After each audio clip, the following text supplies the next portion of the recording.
Now, Kim Körber is joining me for moderating this panel. And please let me briefly introduce our panelists. Charles Delingpole, CEO and founder of Complay Advantage. Carsten, already come on stage. Come on. You already met Carsten Mürl from Mastercard. Then next one is Markus Nigg, COO of ti&m. Welcome. JP Rangaswami, Group Chief Data Officer and Head of Innovation of Deutsche Bank. Welcome. Thanks for joining us. Francisco Weber, CEO and co-founder of Cortical.io. Welcome. And last but not least, Peter Wirnsperger, Partner Cyber Risk Services at Deloitte. Thank you very much for joining us.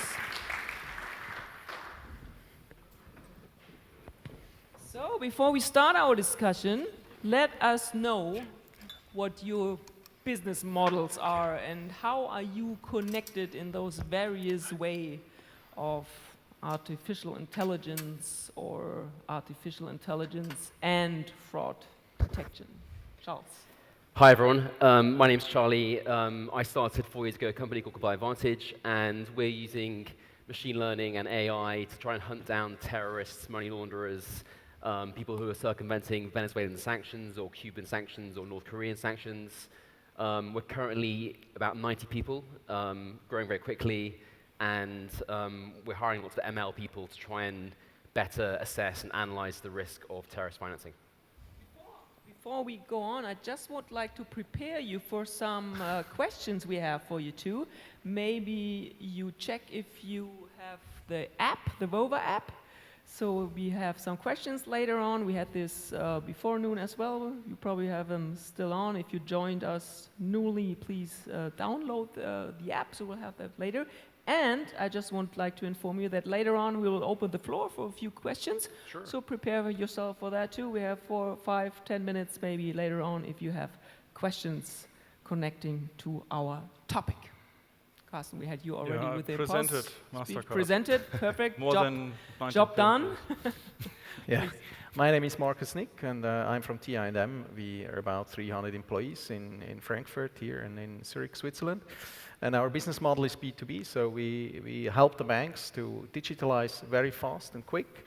So that means also that we are hosting their applications on our own data centers, and we've have a lot of attacks as well on our service, because since you host customer identifying data, it's very interesting for anyone to get to know what is in those disks. My name is JP Rangaswami. I'm the Chief Data Officer and Head of Innovation at Deutsche Bank.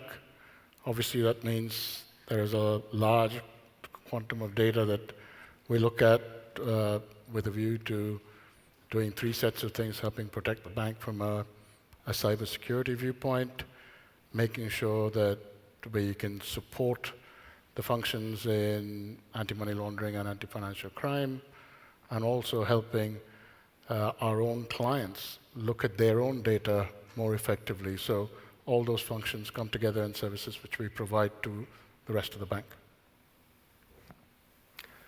I'm Francisco Weber. My company, Cortical.io, works out of Vienna, Austria. We are not actually specialized in banks or financial markets, although many of our customers are from that area.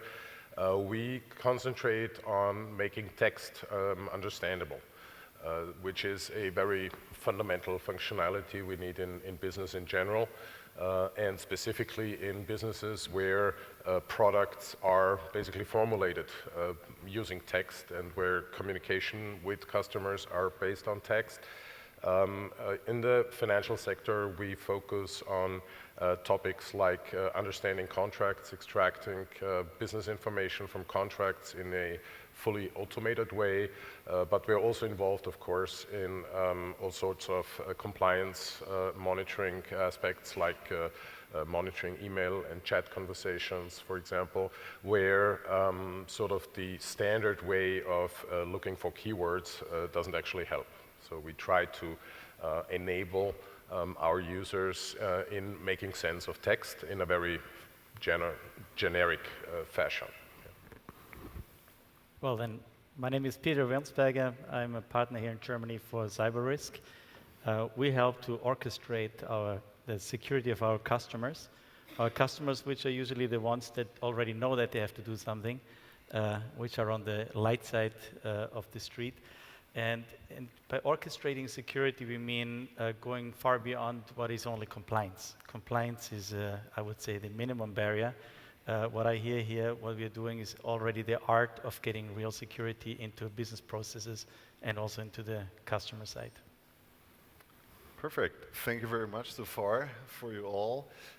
One thing that popped through my mind, especially when I heard the Mastercard presentation, you talk a lot about fraud detection when it comes to customers. Topic compliance and in-house security. That's something that happened quite a lot the last weeks, months in different sectors. What exactly is it that we have to look there? I mean, customers, of course, it's very important, but isn't the biggest risk inside of the company and fraud inside of the company? You're Well, asking me. Who wants to go Well, first? I say first, in my world, we don't distinguish between internal and external anymore. So the world is open. There is no border. There is no the parameter is dead for a long time ago. So all we're sitting here have our mobile phones here. We are having all the companies on this stage currently. So where's the parameter? So you're referring maybe to the insider theft, insider whatever activities. Perhaps. Again here, who is your business partner? Is a business partner closer to you than there is to your own employee? There is a company I work for, a large corporation in the industry sector, far away from banking, and they do business in China. And here, please, not to understand me wrong, blaming China, but it was a discussion, can we do intellectual property transfers to China? And at the end, the chief strategy officer said, well, we trust the French competitors more than we trust the Chinese employees. And that's for cultural reasons, not for any other reason. So I would try to prevent to make an internal, external discussion and also only a good and bad discussion on the cyberspace. Should we maybe have the first DigiVote question? Because we are so much talking about data and how safe it is, and that there are so massive amounts of data you all have to handle within the companies.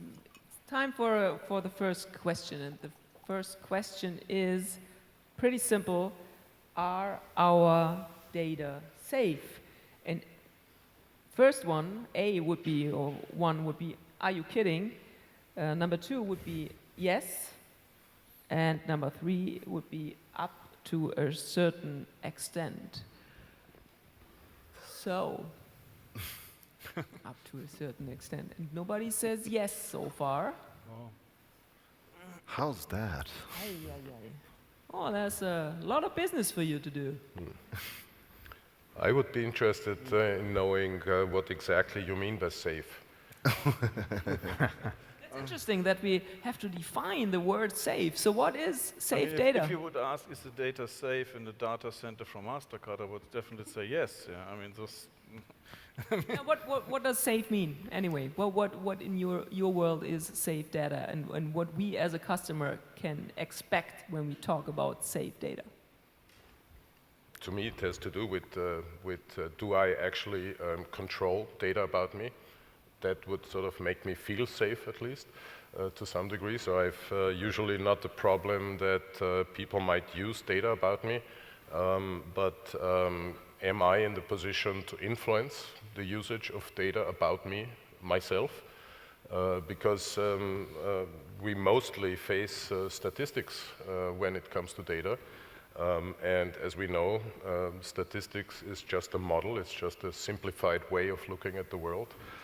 So it's rather probable that at some point there might be situations where my data looks in a certain way, but it might still not be that way. So do I have a chance of actually correcting whatever the engines have decided about me? for example, for Mastercard, I'm usually traveling a lot, so I really depend on my credit cards. And I ended up having a dozen of them because when I get off the plane, I don't know, in San Francisco, and I left Vienna, I buy myself a coffee. Chances are good that after that transaction, that card wouldn't work anymore because some algorithm decided that you just bought coffee in Vienna and now you buy coffee in San Francisco, and the plane was fast, so that's not plausible. So I actually depend on a second card or a third card and so on to be liquid. We've heard about liquidity earlier. That's also in the small context also pretty relevant. Yeah. And that's my sort of more general critique of what is called AI currently, is that it's mostly just a form of statistics, yeah, which is okay to some degree, but we need to get that statistic really intelligent to sort of respect what people are thinking and doing with their money, with their data, and so on. So that's a pretty good point. So basically you're saying the machines are just that intelligent, how intelligent the people are that created them, right?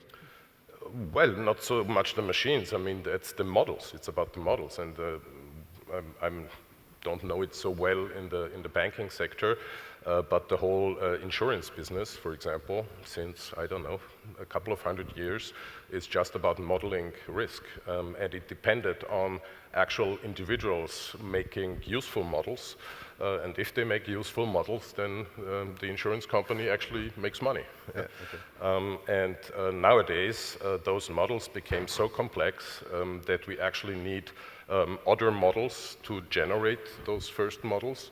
And we are in a situation that we end up with business systems being linked to sort of stacked models of models of models, and you won't find anyone who could actually explain what's happening. Yeah? And that's a bit because you spoke about risk in AI. I think it's not so much the risk in AI, the Terminator scenario, it's more the statistic average that's generated. Yeah? Nowadays, I try as a consumer to behave like I think the statistical engines would expect me to behave in order to actually have a fast way through the checkout of Amazon.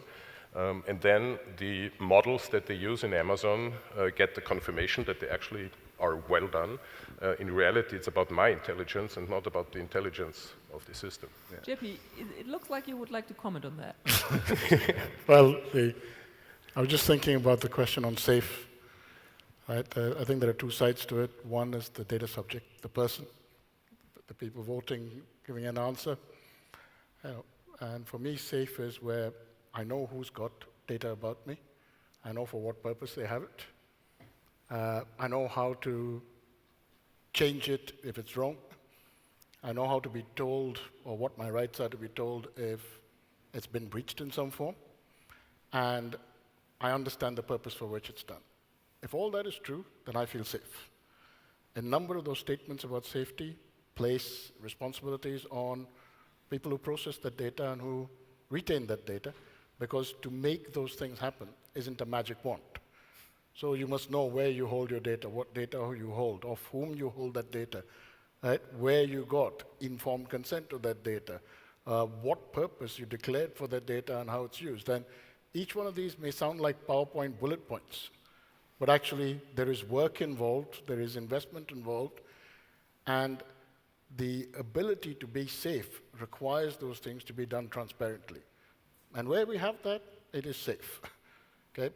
And part of the purpose, if it is declared as such, I mean, if I buy something at Amazon and I get a recommendation to say people who bought this also bought this, there is some agreement that my data and my behavior can be used in order to provide a recommendation back to me. And if I didn't understand that, I should be able to say, sorry, I don't want you to use it. You know, I'm a complex person in Amazon because my whole family use my account. So that's the right strategy then. Right? Yeah. That means that the composite requires stuff bought for a 3-year-old at the same time as a 60-year-old and everything in between.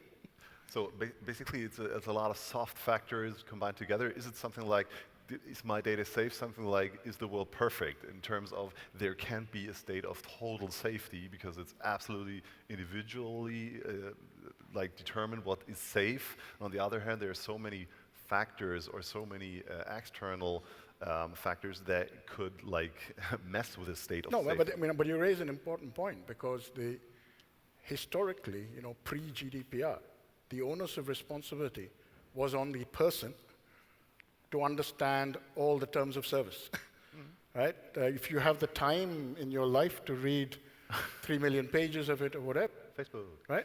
No, of anything. By the time you look at all the things that you're agreeing with, right, all the onus of responsibility on feeling safe was passed to the individual. Right? What has changed, which is actually quite important, is that a good deal of that is now transferred to say, did you as a processor of that data and a retainer of that data ensure that you have done everything in your power to let the person know what their rights are and what they get for it, etc. So the empowerment of the individual is actually definitely a factor in any industry to help you feel safe.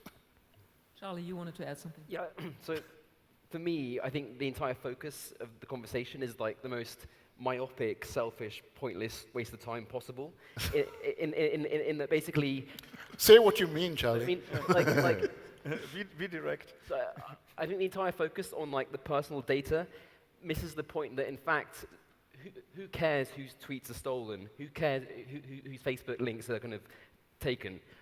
Whilst at the same time, on a kind of societal level rather than the personal level, you have the kind of wholesale theft of all the military hardware designs. You have vast state-orchestrated attacks on voters. You have the installation of botnets inside routers. In terms of Russia versus Europe versus China, GDPR has kind of caused the enfeeblement of most European digital publishers. It's caused a huge burden on UK businesses and businesses across the whole of Europe, and ultimately has very little impact or help. The real threat in terms of the kind of vast transfer of wealth from Europe to China or the rest of Asia from raw theft is completely ignored. Point taken. Yeah, I think this is like the scale of data fraud. I think is where you're getting at. It's like not. I would distinguish between the feeling safe about the data that is yours, and not being able to, the discussion on botnets or the discussion on fake news or the discussion on being able to change social conditions, etc. That is an education problem of information that someone is presented. So that's like saying, do I feel safe in a hyper-connected world, as opposed to do I feel safe about my data? Two very different questions. But it depends on I think our as a society versus me as a person who like tweets or has like a Snapchat. Okay, so if you're answering, do we feel safe about the ability for information that has not been in any way curated to be passed, and that creates to me, it's not a problem, but it's a different problem. Yeah, but for me, the important point was the thing about education. And this is one of the next questions from question 2. It is, do you know the value of your data? And I guess this is where it comes all together in terms of knowing what you're doing, knowing which data you're giving away. I don't care if anybody knows how tall I am or what I weigh, not so much. But the importance of the data and the content, how important the content is. I guess this is the one side. On the other hand side, like Charlie mentioned, what impact could someone have that uses masses of this amount of data to like do bad things with it? Because when I, in my humble mind, understood it right, the whole Facebook thing was just about people not reading the instructions right and giving the opportunity to take this data. It wasn't actually a fraud, right? Question to you guys. Because speaking of data education, knowing what your data is worth. It's interesting where we're going with this discussion, thinking that I'm on a financial summit meeting, but I like it, generally speaking. Number one, data can be safe at the time of purpose that you're using, but it will not be safe forever. And there is also a reason why some data are published at some stage. And this very simple example is when you have a press conference or your balance sheet conference, to the day it is top secret, after that is not. Now, there is also perception when, as you said, how people feel when things are safe or not. So you say you don't care about your size, your weight, and all your body functions, all yours. Yeah, we have analysis. We can see how you're sweating and we know how you're feeling. And then, he's not feeling safe anymore. Are you using this data by building up your insurance policy? And then we're talking a different game. And I think that is a general game that we have to come into that discussion. Banks are, certainly we learned today, you have the financial data everybody wants to have, and it really does not matter. It does matter who knows what I buy. And I just remind you of the times after September 11, there was a notion in some countries where people's credit card transactions were monitored to find out which books you're buying. Are you pro or against something? And I don't want to go back to that time. So I want my data safe at any stage. It's your responsibility in your function, all you guys with a function, credit cards, artificial intelligence using it. However, I give you the pre-trust. You do something with my language, I chat. I give you the pre-trust, I'm using you, that you're making good use of it. Therefore, the GDPR is good. To your point, if GDPR is, we heard it today several times, is it against our development of economy? Well, some people say it's a good standard that other companies have to follow too. Now I come to a different point. My problem is that the attackers, and I'm confronted with attackers, they don't follow regulations. No shit. No, exactly. They don't give anything for it. So in the whole discussion, to maybe speed up, we have to find out what is good for us in the business, what do we need to do with our customers, with the business partners, with ourselves, our employees, and what do we have to do to prevent that the bad guys make use of all what you're doing good in your smart ideas. I'm here to prevent that they're abusing it. I think that's a very good point to come back to this, the original topic of this panel. And before we answer this, or you answer this question, I would like to ask, especially Markus, you try to help your customers to be safe, right? Yes.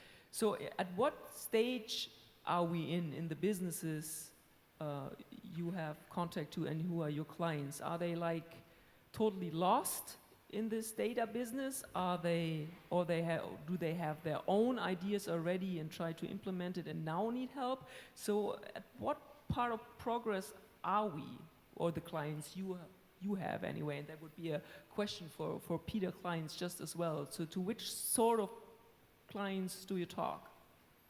So mainly our clients are banks, Swiss banks, which does not mean necessarily that they know a lot about data protection, because they are very focused on their core business, making their customers happy.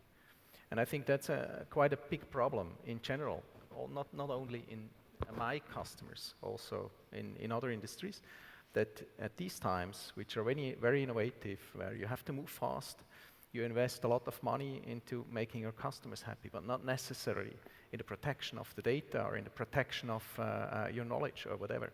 And what I see is very often that they're very much focused on the customer's convenience, but not necessarily on data protection, because this is just cost, and it's just a factor which must be done.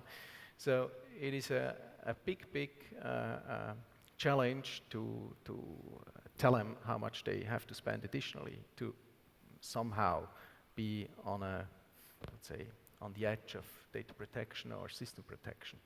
So I think that's kind of our main problem. Peter, would you like to? Well, our customers know what they're doing. So generally speaking, they have a clue. But on the other side, we heard it today, you have to comply with regulations across many countries, which are sometimes contradicting. Even if I take the banking regulations when it comes to implementing technologies in Singapore, you require different things than in Europe and different things than in America. So, and that is the challenge where there follows a discussion, and that's what we're having. And I told you in the preparation, I'm talking to the light field, to the people that are in the spotlight that know what they're doing. I'm fearing the companies that are not sitting here in this panel and not looking to us. And in Germany, we generally say the German Mittelstand, is still standing in the dark. Now, I wouldn't say it that harsh, but certainly there is a big part of education what we have to do, that security and protection is not something for big companies. It's something that we all have to care about as a general economy and a society. So what's in the toolbox then? The question you raised. What is in it to try to detect how much time do we get? I tell you. So, it's very simple. There is a lot of technology out there that helps us to prevent fraudsters to do something bad. But a fool with a tool is still a fool. So we have to tell people how to use these tools intelligently. So here are on this panel really smart solutions that help us make use and so on. But at the end, it's the human firewall, the person, the people in front. And in the preparation, I said a question, what does really artificial intelligence do with us, with society, with people? Well, we have to teach people better. Our school curriculums don't really satisfy what we get out of schools and universities to do, even though my daughters had to read the Facebook and at SchülerVZ conditions, and they even understood them, and they taught me at the end how to make use of the privacy ring. Nice. So that's good. So there is education on every side. Now, if you imagine now I'm in the business, I started 1992 with some of IT and security stuff. We did not have passwords at the beginning, real passwords. It took us 25 years that people accepted to use passwords, at least, that they're 8 digits long. Yeah, if you go to the board in Germany at any DAX company, I bet $1 million that, I bet a good dinner in Frankfurt. And that is a serious competition. If you, I would bet we find a CEO, a CFO, where the secretary has the password somewhere in the drawer to be able to go on his And it's desk. 1, 2, 3, 8, 4, 5, 6, It might 7, be more 8. complicated. It can be FFS 2018. We really don't know what you mean. So, but essentially, Education. Yeah. It's education. It's about that we talk. It's good that we talk about security here. It's good that we have it on the Tagesschau first thing, that we have it on the headlines. And I know it from Deutsche Bank, it's a top topic. It is on the agenda of the CEOs. We made a study last year asking CEOs in Germany and politicians. They had it on the agenda, but they didn't know what it is. It's good. So basically what you're saying is we have a two-sided thing. On the one hand side, you have to educate the user, and every user we're talking about, not just the B2C client, every employee that handles data in every way. On the other hand side, you have to make, or is it perhaps the opposite, to make machines more clever? But at the moment, I'm kind of struggling with the wording artificial intelligence. It's more machine learning, big data analytics whatsoever. Are these machines that intelligent that you don't need to educate the user anymore? So where are you going with this? I make it a little analogy to cars. When I made a driver's license, I learned to change the fan belt and how do you call it? Zündkerzen? You learned that? Spark bulbs, thank you. So we learned how to do that. In Austria we did. Okay. So now my new car, I don't know where this fan belt is, and I don't even know if my car has something like that. I was hardly finding the water supply for my windshield wipers. The good thing is that the car company I drive, they put a blue lid on something, and there was my educational intelligence that I say blue is water and it has a symbol in it, and that's why I found it. And that's what I mean also with tools and intelligent tools. It's good that we don't know everything that's in it. I think that is part of the game. So you have smart tools. It is your job to make it right, and we have to learn to use them right. But I don't think that every user has to know everything. Okay, that's a fair answer. Thank you. So what is it about the value of data then and the whole education part? I mean, seriously, if we would tell any customer, like on the spot when he goes to a website and just a pop-up, like your next click is worth $10 because of whatsoever, what would happen then? Is it perhaps good to let users in the dark about this? We should Carsten has probably a right menu of prices, what different type of data are on the dark net, and that's the dark side of the data. I think we have also a positive side of data. You all have a lot of data. What are you doing with it? How do you monitorize? That's the big thing. everybody wants to monetize data, everybody in here. So there is a price tag to it in the positive, negative sense. But do you think users should know about the price tag they have on their backs, on their data? It's been stated for quite a while that if you aren't the customer, you're the product. Okay, so for a period in time, people have been willing to make that trade, that they get free services in some form or shape. And it takes education before they realize that there is no such thing as that free lunch. There is a price being paid for it. Okay? If that price was not made explicit, the first level of education is, do you even know you're making that trade? Right? And that kind of transparency and explicitness is something that regulation helps with. Okay?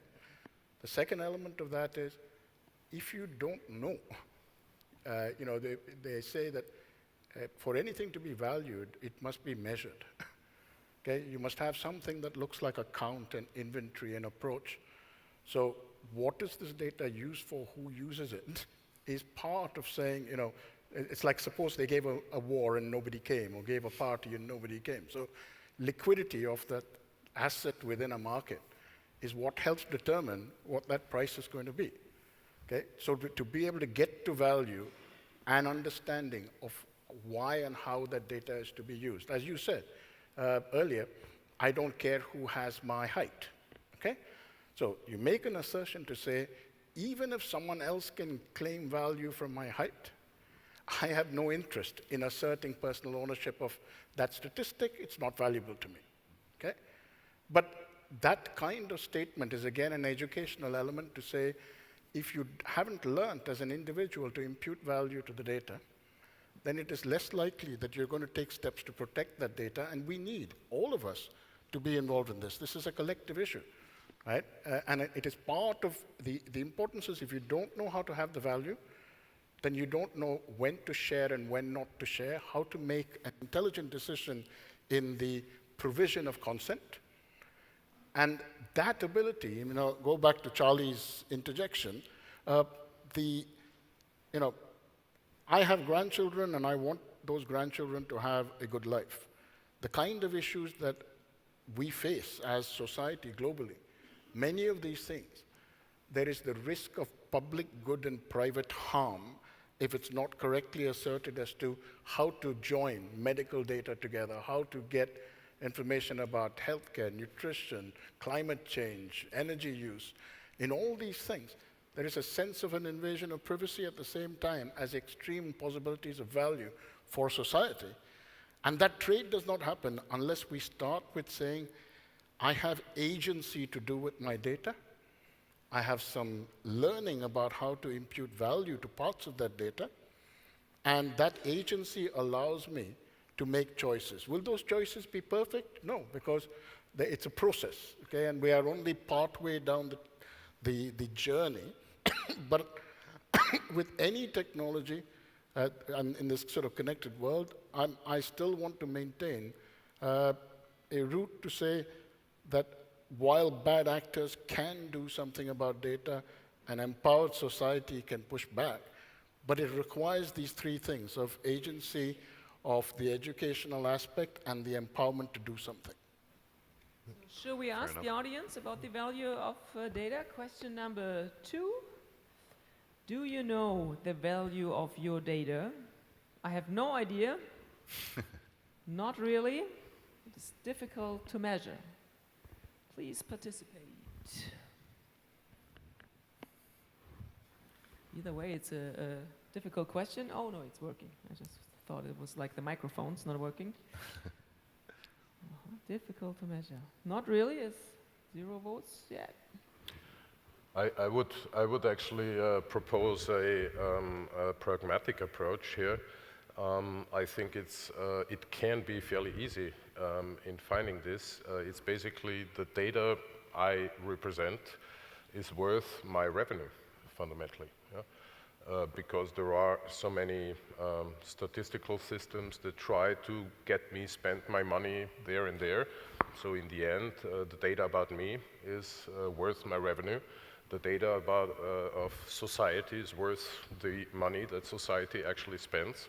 And that's what all these business models basically compete for. I mean, and if I understood economy right, sort of in principle, money is not printed. Yeah? It has to come from somewhere. So I think that's precisely why data in certain regions of the planet are, I mean, individual data can be worth more than in other regions, because simply people there earn more money, so Amazon might be interested more in them. Yeah? And I think that at some point, consumers or individuals will realize this and will try to get paid, basically, for disclosing precisely that data. I mean, ultimately, the power is with the buyer to make a decision for a certain product. And that's, if you want, the most powerful influence that we can have, is to make a decision for product A or product B. Maybe one day we get paid for making those decisions. That would be my guess. That's a good point. I mean, I know we're coming from one to the other, but imagine you know about the value of your data. The value of your data is part of the income stream of the company you're buying from. So basically, the goods you're buying would be a lot more pricey. So because your data, you can be refunded, but on the other hand, you have to buy. So basically, the price for the product should be higher, so they have the same revenue. But it may not be product, you know, carbon footprint, or your sort of medical, the trades may not always be a commercial, buyer-seller relationship. The trades could be over a larger scale of things. I mean, again, if I go back to where Charlie came in, if we are being buffeted with information from so many sources, our attention is a scarcity. And people who can use information to be able to get inroads into our attention are prior to the buying decision or the voting decision or the migrating decision or whatever else. So there is value in the fact that someone is using information to be able to capture attention, because attention is a scarce commodity, and that scarcity creates value. Of course. So there are many dimensions on the value of data. So perhaps coming back to the thing with fraud detection, how can, or when it comes to business models of the futures, everyone is about data companies are the future, banks have a lot of data, they have to adjust their business models to the usage of data, so the value of cybersecurity, fraud detection and so on will spike enormously in effort and in terms of money. How will the future of such fraud detection systems look like? Is it a 50-50 thing through normal business and fraud detection business because it's all about data? Or how will you picture the future business models of those data-driven companies? Perhaps for Mastercard, because you are a data company. I mean, I presented the journey we are in. I mean, we are definitely improving this decision intelligence system and all these others. I mean, it's basically it's a trade-off of convenience and security. If we this most secure system is, by the way, one where no transaction happens. Yeah, so you can build a system this way. So another very secure way of doing it, building an authentication system which nobody can use because it's way too complicated. So you need a trade-off of these things. Yeah, having authentication in a matter which a customer still understands. Yeah. But on the other hand, having it so secure that even though there is certain convenience factors in there which make it unsecure, yeah, and to a certain extent, still that overall, the overall picture is so secure that at the end, fraud detection is 100%. And we are pretty much leading to this matter with other techniques. We have now the so-called EMV co-standards published a couple of months ago for new authentication detection. And when you take this new authentication detection in place with more data being utilized for the authentication, yeah, because basically the fraud we're talking for is internet fraud. I mean, when you show your card, yeah, okay, there's fraud also, but different, yeah, somebody knocking your head or something, stealing your card, these things, yeah. But the classical fraud in the internet we're talking about, there the authentication will improve dramatically. More data being utilized within the authentication, and in combination then with the very intelligent systems I was evaporating about, at the end, our hope is that the systems are so great and everything is so nicely adjusted, eingestellt, set it up that the customer can perform like today, kind of his shopping in the internet with one click, but with super safe, because currently it's one click very often in the internet, and there is some fraud. Not a lot, it's not dramatic, but still there is fraud, And so future, one click, or maybe sometimes a fingerprint or something, some biometric. We are working hard on this one, and basically at the end, super safe. That the fraudsters at the end are really getting crazy on our systems and do other things. They will do other things in the future. Then they knock maybe some heads more often or something. That's not scalable. This is what you see. If the digital arena is getting too complicated, then they try other things. So, or they use other means of payment. Whatever, direct debit or so, and then it's not my problem. But at this point, I really would like to talk about money. So, if companies decide that they really would like to have a perfect fraud detection, do they have to make investments? And of course, it depends on the size of a company. But do they have to throw their software they have already overboard, invest something new to put all your systems, all of you have in place to put them on there? The next question would be, are there certain standards we maybe have to implement so that fraud detection is on one level? How does it work practically if companies come to you and tell you we want to have 100% fraud detection? How does it work? We have certain products. They have a price list. No? Take that with me after that. If they are absolutely worth every cent, Of course. No, but I mean, do they have to have a certain standards implemented already? Yeah, I mean, what Mastercard and what Visa also. I mean, what the industry is doing. We are announcing now all these standards, I mean the EMV, Europay, Mastercard, Visa standards in all kinds of matters, also the PCI payment card industry in terms of security of physical and security and digital security of storing data. I mean there's tons of so-called mandates out there to really ensure that data is safe, that the transaction is safe, that basically fraudsters have a hard time. And I mean, honestly speaking, the only reason really why it's not 100% safe is because we have to look at the consumer. And it has to be in a certain extent in a convenient way that the consumer is not really getting crazy. I mean, I remember there are some banks, and and in the beginning of the online banking, there were authentication systems in place which really drive everybody crazy. I mean, USB stick something and card readers where you put cards inside for online banking. I mean, this was nuts. But it was really safe, and we really try to find a good measure here. But I think this could be everything on the consumer side. Of course, the consumer is to some degree the weakest point in the whole thing. But I think that pretty soon we have probably adequate biometric ways of doing this, and that will be just like a switch where the consumer is not the risk anymore. And I think that it might be more, because fraud detection, I mean, the word by itself is an a posteriori situation. So you basically run behind those guys who try to trick out the systems. There is a lot of danger, I think, from even within the organization. I mean, Wells Fargo, for example, and that ends up being sort of substantial once it happens.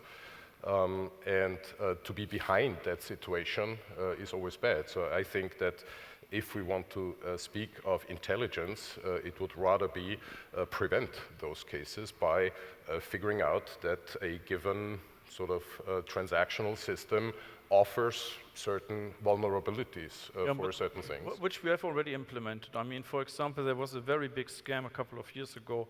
I think it was 42 million or something were being taken in they copied cards and then they run down in New York and other cities. Actually, in Düsseldorf, they were catched by somebody in Deutsche Bank, and they were really cashing in. Yeah, there was I think 40 people or something, and they were using these cards. You know, and this really was the hit point for my organization to build safety net. Yeah, because there was from I think it was Mastercard Bank or something, some Arabic bank, the authentication system was being hacked, and there was this very unusual transaction pattern then happening.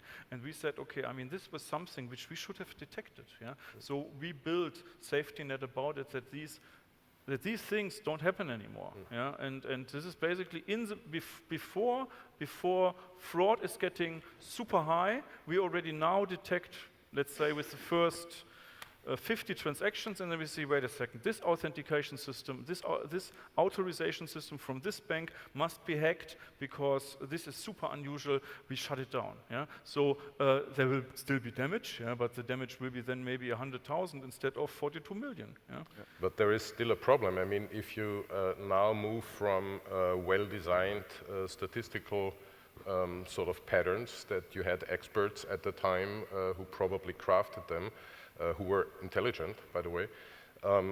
So now you are using machine learning techniques to build up statistical systems again, because it's all about averaging transactional behaviors.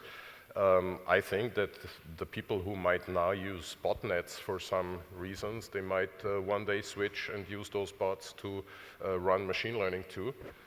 And there is nothing nicer than having the certainty that the place where I want to break in, the security guard always passes by 22 hours precisely. So I know I wait until 22 hours, and 22:01, I actually start to break in. So the problem is, if we use statistics, we become sort of predictable ourselves by trying to predict others. And there, I think, intelligence would be to find precisely the anti-pattern, if you want, that is not, yeah. The other side is going to use the same techniques. Yeah. And the other side is very smart. Well, cybercrime outpaced drug trafficking globally 3 years ago. So there is more business to make in cybercrime than in drug trafficking, and it's cleaner, and it's safer, and it's partially legal, depending on which country you are. It's anonymous. So I think we have to face the fact there will be always fraud, and Carsten, to your point, and with all the admiration what you're doing, the good side is usually always a little bit behind it. The question is how close can we fill the gap between the new fraud ideas that are coming up and what is coming to business model on the other side. I think that is the industry call now, that we have to collaborate and bring things together, and there is a lot of sharing of information when things happen on a regular basis, and that's the point. And is this where more regulation comes in, maybe? Does the sector needs more regulation on this side, or wouldn't that help at all? I'm the last one to call for regulation. If you need regulation for that, you're lost, and with all respect to BaFin and ECB, they are taking that up, what the front runners are detecting, and putting that into regulations that the laggards are following finally, because they're all in the same supply chain. So do you use in your consulting projects, do you use penetration testers? Yes, sure. Yes? Yeah. Okay, then because the whole thing about prevention is like you have to outsmart the criminals. You have to buy the smarter people. That's what you need to certainly. If you try to Google software development and security engineering, you usually find very little coverage. It seems to be two different traits. And certainly you have to think differently when you do security. You need to look for the bad thing. A software developer is starting to find a solution for something. So I want to get money from the bank. The hacker goes, how do I get the money out of the bank even against the rules? And that's the point. You need to certainly have a little bit different thinking. That's the red teaming approach. Come out of a different corner. Yeah, and for me, this is exactly this was perfect for me, like the whole fraud detection and prevention thing. This is exactly where my gap in understanding or my gap with artificial intelligence actually is. Machine learning implicates that the machine is learning, the machine is not predicting. So basically, we're in a state where we just learn from the bad cases and then hope that they will not happen again. Yeah, but we are not getting to Minority Report with Tom Cruise. Pre-crime. But nevertheless, in the security space, we are certainly looking into ideas to predict things. There is a way to be, that we see the attacks coming before they happen. And there is simple methods, too long to discuss here, but if we put the brains together and the technologies, I think we can make it even more difficult. And this is a good point. Again, we sticking our heads together is, yeah, of course, this is exactly what I... Customers, consultants, startups, universities. So basically, you're talking about like the good and the bad cop teaming up, or the good and the bad cops teaming up, something like that. Well, I'd like to be on the good side. Yeah, of course, yeah. As Okay. Mr. Holfeld said, no, sure, that happens. That happens actually in many expert groups. And it's necessary. It's even more necessary. And there has been a big change the last 20 years in security where you did not talk to each other. What happens? But we're living from standardization, from joint approaches, Deutsche Bank. And the willingness the to others. share. Sharing information, sharing what happens. It's easy. That part is easy. Yeah. Cutting out the emotions and all, it's very, very easy. Practically seen, it's easy. But for example, I mean, there are a lot of practical problems just from, for example, communication monitoring, as I know some of that. A bank might find, let's say, several emails a year or several email conversations that actually are about some illegal or prohibited by the regulator activities. But as these are sort of very internal, I mean, it's a member of the bank actually talking to a customer, so it's a very private situation after all. You cannot easily share, for example, examples of fraudulent emails with other banks. That's not an easy thing to do. Yeah? So to find a technical way in doing this would, for example, be a very interesting topic. I agree that there is regulation and laws that prohibit that, but we have to get over that. So your country, this country, so we are from a different country, so we are neutral and we have nothing to say in that aspect. However, regulation is, you're asking several times, has been called out every time today. Regulation is an important part, but whenever you do regulation, if you see a regulation in our country, you ask, how can we solve it? And we say, why do we have it? And just this little semantic on why is regulation happening, and we had the discussions with BaFin and ECB. There were good intentions, but it was not possible to transport that in large banks. And then you have to have a discussion, and that would lead us to the point that you can analyze, for example, traders' communication, which is a very critical part. Where is the distinction between real privacy and the business need and the fraudster part? That is all. It's not a black and white. Yes, but we have to get over it. We have to find a solution. You and I have a problem, so we have to go over. Yeah, but again, the issue is that as long as we mainly work in a statistical fashion, it's very hard to share those models, yeah? And those models might even be different. But I wouldn't say that the entire world of AI and machine learning completely discards NLP, for example. Okay, so not all models are statistical, and not everything is about regression testing and work like that. People have been working through, at least over the last decade, as we've had more data and better tools, right? I'm still very comfortable with the Douglas Hofstadter definition of artificial intelligence. AI is everything that we haven't learned how to do yet. Okay, because as soon as we know how to do it, we say, that's not AI, that's statistics, that's analysis, that's machine learning, whatever else, okay? And it is not completely past predicts the future, because even if you take something as simple as deep learning with the AlphaGo kind of model, and sort of saying, the moves that were suggested were moves that had never happened in the history of the game before, okay? So that was not past predicts the future. In fact, it was the exploration of new models that had not been consumed in the past. So the prediction aspects are looking at spaces that we may not have managed in terms of the history of what we had done in terms of transaction or behavior or location. What doesn't change is we have to have two things in parallel. Okay? One, if everything that is to do, and you asked the question on money, right? Identifying who the person is, and making the message, because today, all forms of payment, clearing, settlement, whatever you want to call it, is fundamentally secure messaging with identity. Okay? And if that is, and I'm dealing with it as a consumer end, I'm not looking at the societal aspect, then for certain, getting to know who that person is and using better and better techniques to do that is critical. Okay? Authentication is never going to go away. Some form of encryption and protection to say the message cannot be sort of mutated, and some similar protection to say the process cannot be attacked. Okay? None of this is easy, but it is much easier if we design it badly. Okay? On top of that, because these are like the minimum requirements, it's like your compliance statement. If you don't have good authentication, if you don't have good encryption, if you don't have secure messaging, then you're wasting time. Because why shut an attic window when the barn door is open? But once that is done, the ability to say there are other signals that can be acquired that are to do with behavior, that are to do with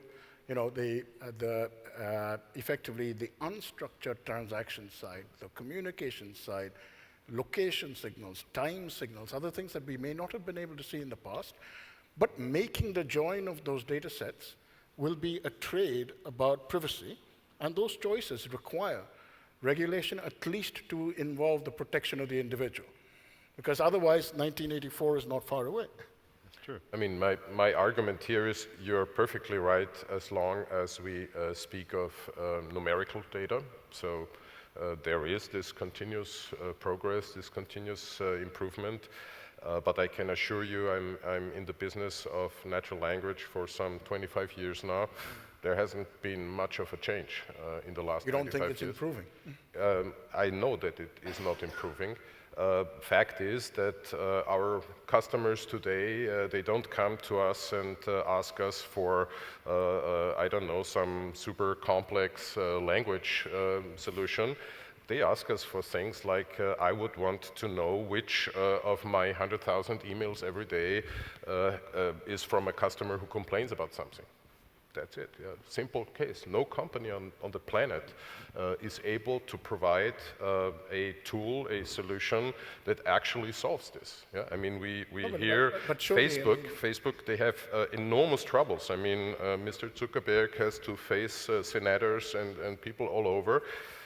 And what they are able to do with their 2,500 specialized engineers is that they can sort of detect bare breast on photos, okay?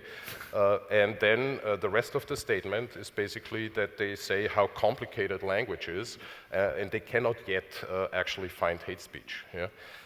Yes, language is complicated, but it's simply not statistical, and that's why I'm sort of bashing so much on statistics, is because we live in a sort of an illusion. I didn't say it was easy, but I've seen work being done with AI on things like law, regulation, policy, things that are sort of normally expressed textually, looking for conflicts, looking for unintended consequences. So, it may not be as well formed as statistical analysis, but already I have personally seen very few processes actually work without the interference of humans, precisely because there is not much intelligence in the actual algorithm, because you always need that only so far known intelligent ingredient, which is human.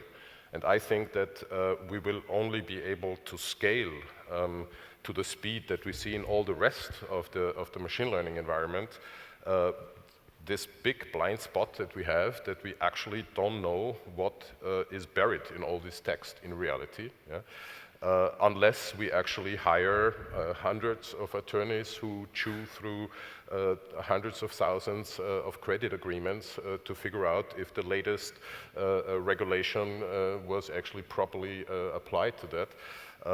And these are costs in the end, yeah, and banks are complying that they have to be very much cost aware while they spend hundreds of millions in paying legal service providers reading through contracts. Yeah? So as long as we haven't fixed that, it will be pretty hard, I think. A glass of red wine and a fireplace, I could listen hours and hours. That's pretty interesting. But let's open the floor. Maybe you have some questions to our experts here. We have microphones in the room. Just raise your hand if you have any questions. Now you have the chance. And we will try to process that natural language as effectively as possible. We are intelligent, aren't we?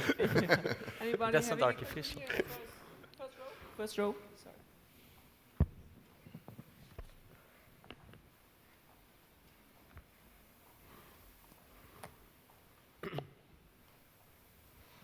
Edouard Delangzin from Paris Financial Center, and also chairman of European Institute of Financial Regulation. I come back on regulation issues, and you make the parallel between the car and how the users know or don't know about the car, and the parallel about the users of artificial intelligence. The point is that if we don't really understand how the black box works, it starts to be dangerous. And you make the parallel of modelization and mobilization. And then we lose control of what happened, because artificial intelligence will be used also to take decision, to structure some controls on certain issues. And if we lose the control of the black box, then we are in a scientific illusion, as we were in the VAR environment, in prudential environment, where we just lose control of the assumptions behind the models. And that is very dangerous.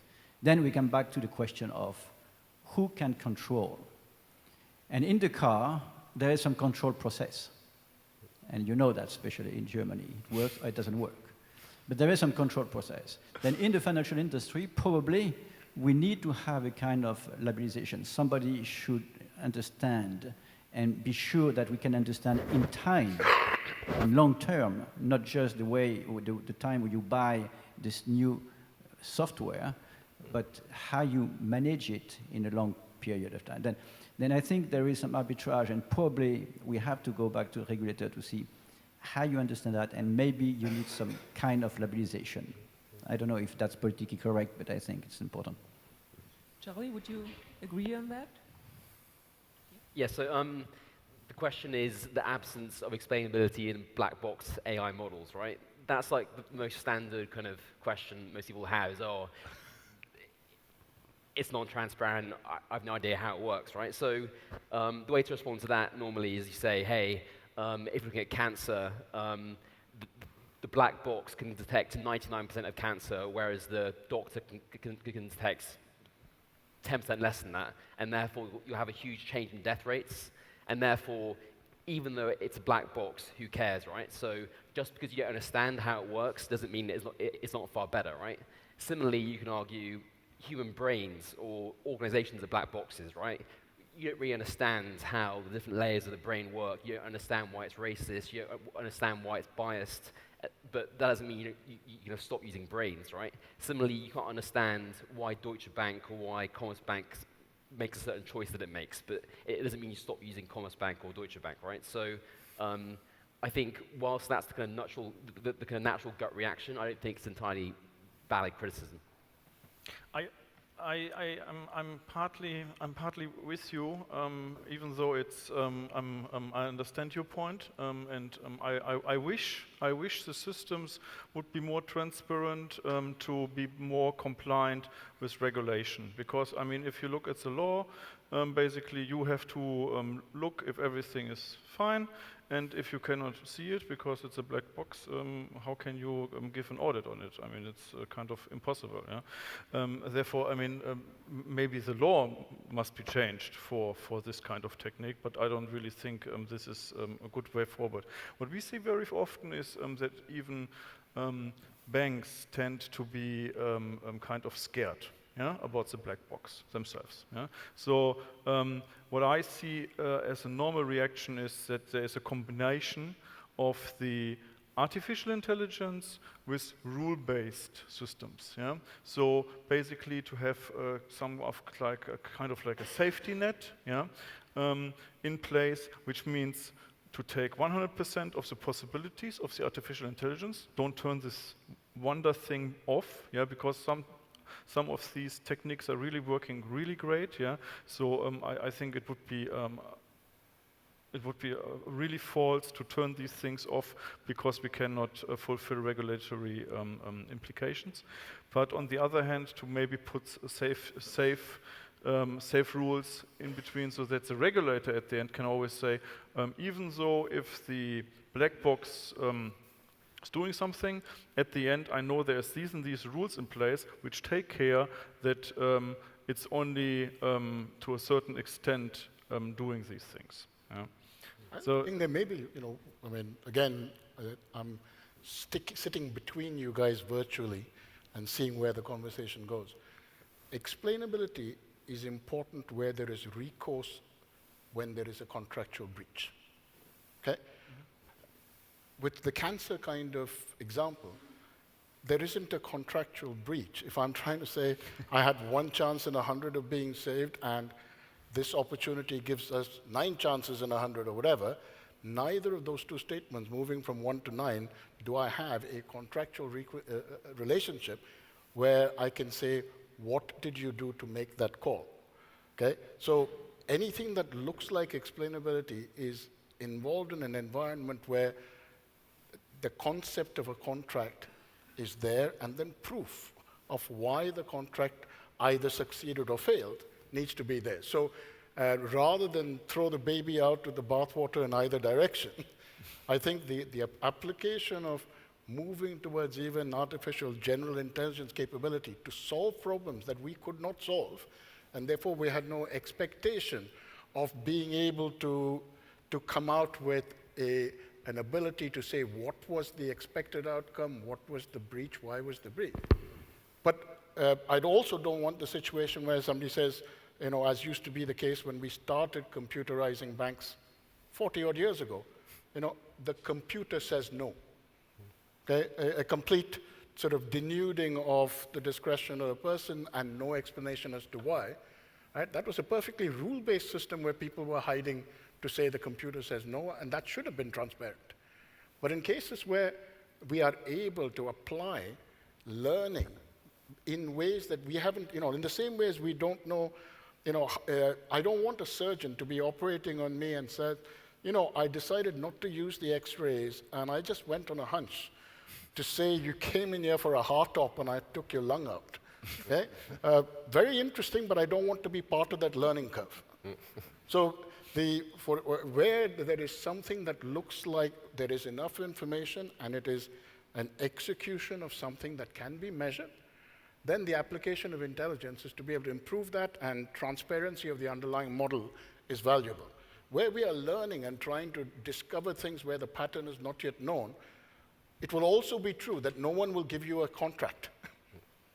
Yeah, I think exactly for that reason that regulation is definitely necessary, because you want to have some reference point somewhere in this cloud. Even if regulation might be in a certain version not optimal for, let's say, business reasons, we'll find out about it and we'll improve. And actually what you see is we are always talking about the regulations. This is a complete flux of sort of things coming out and getting back, and which I find okay. I mean, just to bring in the argument of deep learning engines detecting cancer, for me, this is very much propaganda, yeah? Because in fact, what these systems do is they observe histological preparations, And they are, of course, because they process faster than a human, are able to detect cells that look slightly different, but they don't detect cancer. They detect cells that don't look like one would expect. The people who actually detected the cancer were the doctors who actually sent the patient to get the cells out and analyzed. Yeah? That's precisely why there is no contractual relationship. What would be artificial intelligence in that sort of example would be that if I provide my regular blood sample and the system would tell me you have cancer, but there is no such system out there. Okay, or you will get cancer. No, but there's a distinction there which maybe I'll just shut up after this, but the idea of artificial intelligence is not necessarily one I associate with agency.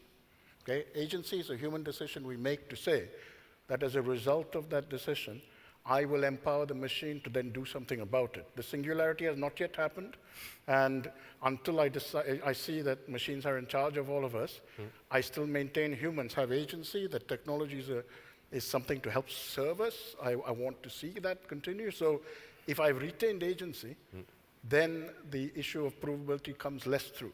As soon as I say I'm providing some agency to the machine, then some proof point of that machine needs to be there. Otherwise, the provision of agency is an abdication of responsibility. We see a lot more to talk about, maybe later on. For today, we have to close this session. Thank you very much.